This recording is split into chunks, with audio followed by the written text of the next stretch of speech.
हरे कृष्णा, राधे राधे। आप सबका वेलकम है वृंदावन सखी में। तो फ्रेंड्स, आज हम जानेंगे कि कार्तिक की जो पूर्णिमा आने वाली है, इस पूर्णिमा पे लड्डू गोपाल जी का श्रृंगार भोग पूजा किस प्रकार करें।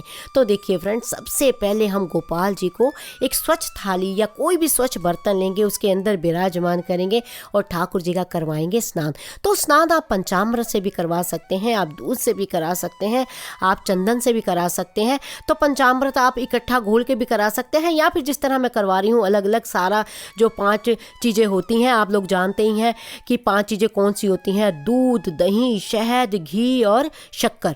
तो इन 5 चीज़ों से गोपाल जी का आप स्नान कराएंगे और थोड़ी सी इनकी मालिश करेंगे। उसके बाद फिर हम कराएंगे स्वच्छ जल से गोपाल जी का स्नान। फिर ठाकुर जी का अंग पोषण करेंगे।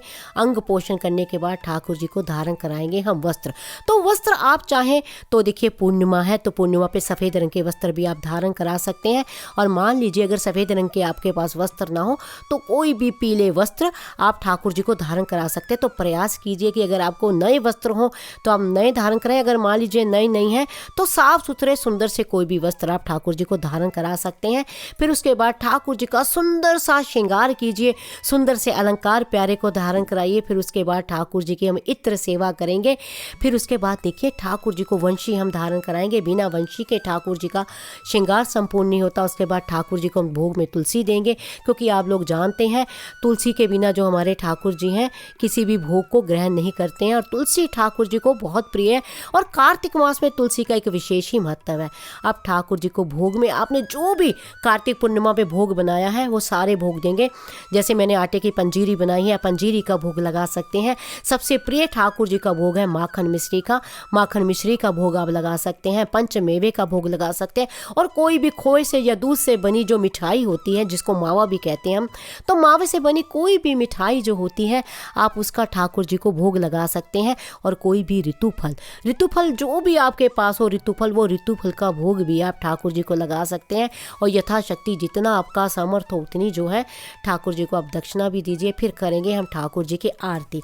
तो देखिए, सबसे पहले ठाकुर जी को भोग दें, फिर दें ठाकुर जी की करें आरती।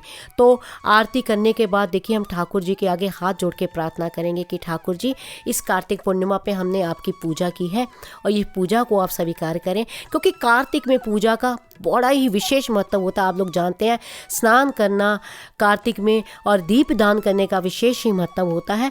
तो इस प्रकार कार्तिक में जो है हमें कार्तिक की जो पूर्णिमा आने वाली है, उस पूर्णिमा पे हमें ठाकुर जी की सेवा इस प्रकार करनी है। तो आई होप आपको पता लग गया होगा कि कार्तिक पूर्णिमा पे हमें लड्डू गोपाल जी की भोग पूजा श्रृंगार इत्यादि किस प्रकार करनी है। तो फिर भी अगर आपके मन में कोई संशय, प्रश्न, क्वेश्चन, क्वेरी हो तो मुझे आप कमेंट बॉक्स में लिखिए। मैं प्रयास करूंगी आपके प्रश्नों का उत्तर देने का। और अगर आपको ये वीडियो अच्छा लगा हो, वीडियो को लाइक, शेयर, सब्सक्राइब करना ना भूलें। हरे कृष्णा, राधे राधे।